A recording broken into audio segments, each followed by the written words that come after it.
السلام علیکم ورحمت الله وبرکاتو. د پښتو ادبي کاروان د ګروپ ټولو ملګرو ته سلامونه نه کې هیله احترامات. رفیق الله رفیق دا ورستاسو په خدمت کې حاضر یم. ته پوس راغلی دی چې سنت تجنیس مرکب تعریف بیان کړي او په شعر یا په نثر کې مثال راوړي.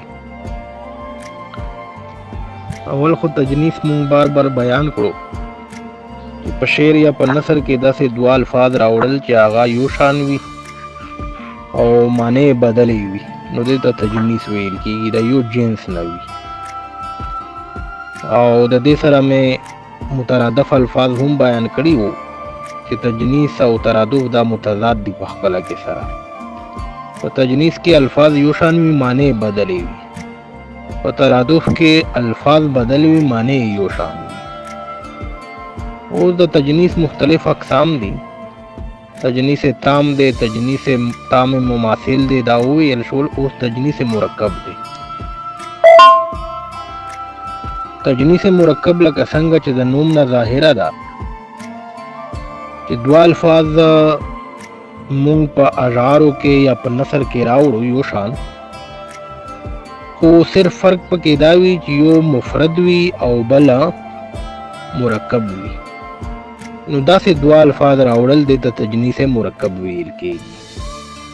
بره مثالونه ملګرو راوړي دي، خو زه د پوهې دپاره د تجنیس مثال نه، د مفرد او مرکب مثال راوړم.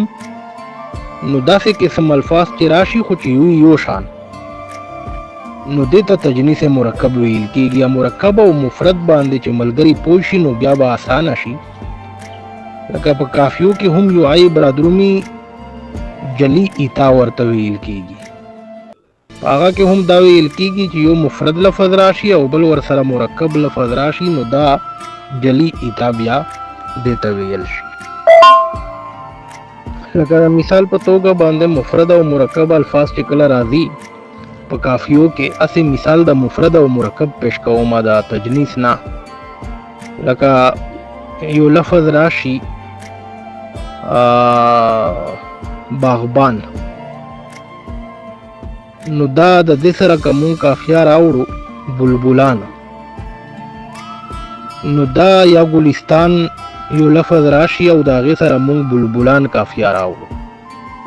نو ګلستان په خپله یو مفرد لفظ دی چې نون پکې روي ده، او پوهان وایي چې بلبلان جمع ده، دا بلبل اصل لفظ دی.